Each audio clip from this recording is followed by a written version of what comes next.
ভারতের রাজনীতিতে নতুন ঝড় ককরোচ জনতা পার্টি বা সিজেপি, যা মূলত স্যাটায়ার ভিত্তিক ডিজিটাল আন্দোলন হিসেবে গড়ে ওঠে, যার শুরু ভারতের তরুণদের হতাশা ও ক্ষোভকে কেন্দ্র করে। চাকরির সংকট, বিভিন্ন পরীক্ষায় প্রশ্ন ফাঁস, সামাজিক বৈষম্য ও সরকারের সমালোচনা দমনের অভিযোগ সহ নানা ইস্যুকে ঘিরেই এই অনলাইন প্ল্যাটফর্ম গড়ে ওঠে। আন্দোলনের প্রতিষ্ঠাতা হিসেবে উঠে এসেছে অভিজিৎ দীপকে নামে এক ভারতীয় তরুণের নাম, যিনি যুক্তরাষ্ট্রের বোস্টন ইউনিভার্সিটিতে পাবলিক রিলেশনস বিষয়ে স্নাতকোত্তর পড়ছেন।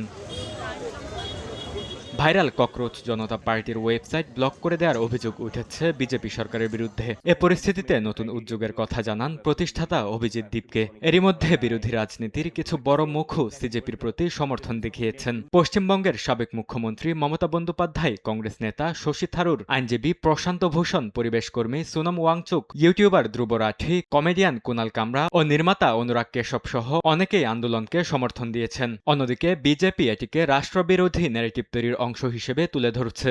ফোটানোর ঝামেলা ছাড়াই নিরাপদ পানির জন্য ঘরে আনুন পিওরিট। কল করুন 16627।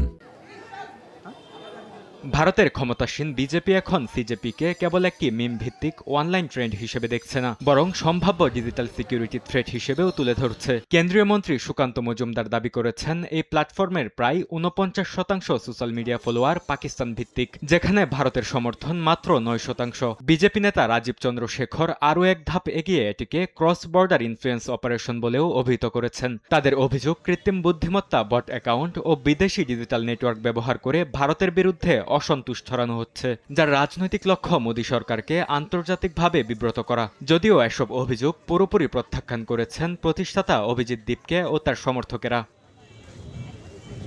বিশ্লেষকরা বলছেন, এটি আরব বসন্ত ধাঁচের ক্ষণস্থায়ী ডিজিটাল ক্ষোভ, যা সময়ের সঙ্গে মিলিয়ে যাবে। আবার অন্যদের মতে ভারতের জেনজি ও প্রথমবার ভোটারদের মধ্যে জমে থাকা পঞ্জীভূত ক্ষোভ। তবে অনলাইন মিম সংস্কৃতি থেকে বাস্তব সাংগঠনিক রাজনীতিতে রূপ নেওয়া অত্যন্ত চ্যালেঞ্জিং। বরকতুল্লাহ, সময় সংবাদ।